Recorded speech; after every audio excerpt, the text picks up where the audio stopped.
The Stranger I Met, Episode 8. Written by Ebery Chukwu. When the night broke, for 3 days we lived like we were hiding inside a safe bubble. We ate together. We laughed in small bursts.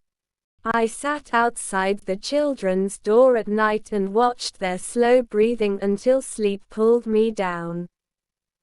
On the third night, someone knocked hard at the gate. The sound was sudden. It cut the dark like a blade. "Who is it at this hour?"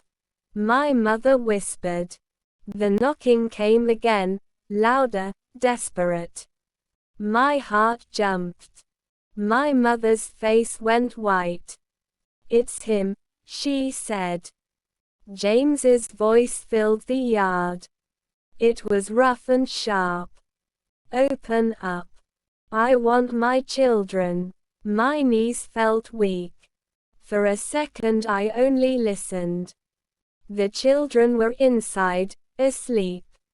I could not let him in. My mother opened the gate a little and called, "James, go home."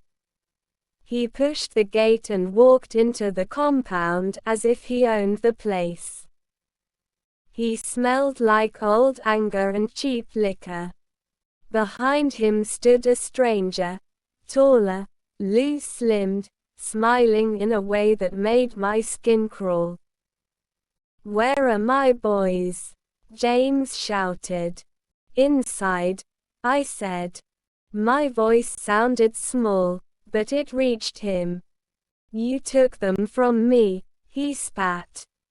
"They are mine." My mother stepped forward. "You will not touch them here," she said.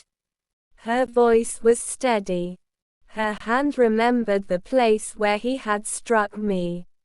The old hurt made her words sharp. James moved closer. For a second I hoped he would beg. He did not. He had changed. "Call the police then," he dared. "See what they do. I'll take what I want." He reached for the door. I moved faster. I shut and locked the door.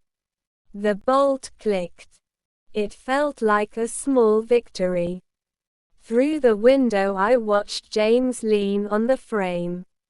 The stranger beside him rubbed his chin like a man enjoying a show. My mother sank into a chair and started to cry without sound. The children woke. They came out in their pajamas, hair in tangles, eyes wide. "Mom, why is that man here?" Daniel asked, voice small and frightened. "Shush," I said, pressing my lips to his forehead. "Stay with Grandma." James kept shouting. He banged the door. He called our names like throwing stones. The house shook with the sound. A neighbor saw the scene. Lights came on up and down the road. Someone shouted. The stranger began to climb the low fence that separated our yard from the street. "Stop!" my mother cried. "Someone! Call the police." Mr. Joe, our neighbor, came to his gate, phone in hand. "Stay back, James," he called. "You're causing trouble." James turned at him with a wild look. "Get out of my way," he snarled. He started to climb the fence. Then, suddenly, he pushed the stranger forward. Hands grabbed at the fence. Voices rose. The moment felt like glass about to snap. Headlights cut through the dark. 2 officers stepped out of a patrol car. "Police," they called. Their voices were calm and sharp. The officers moved like they had done this before. One stepped to James and told him to step back. Another asked my mother what had happened. James raged and tried to break past them. For a moment it looked like he might get away, but the officers were quick. They cuffed him. He shouted about a red cloth and lies. He called us names. Then they read him his rights. The stranger slipped away into the dark. I watched James being led to the police car.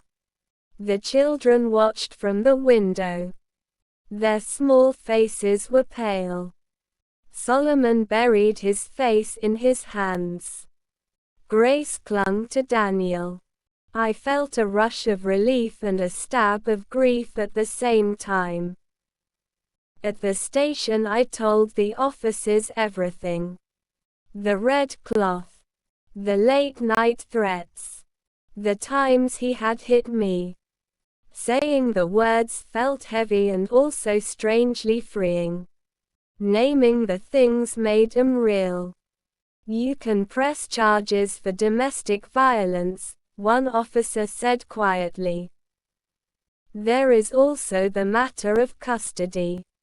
The courts will decide. Custody.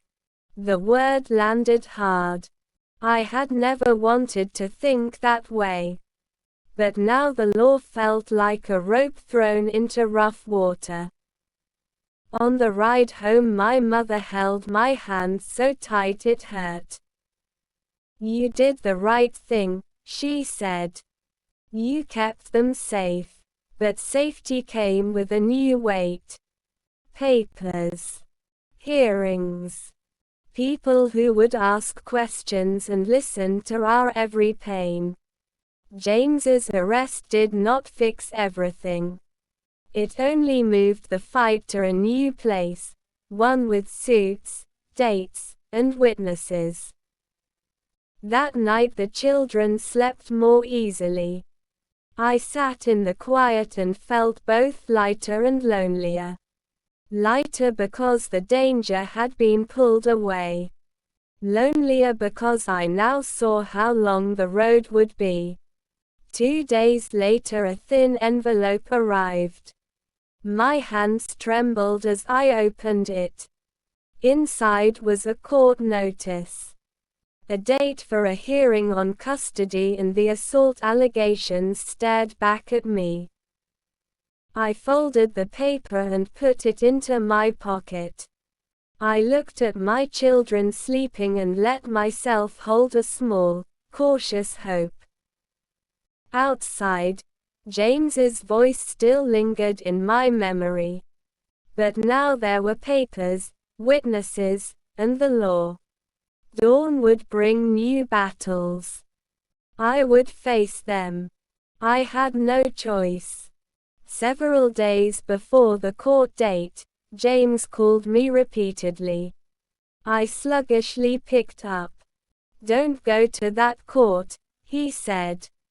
"They are very stupid.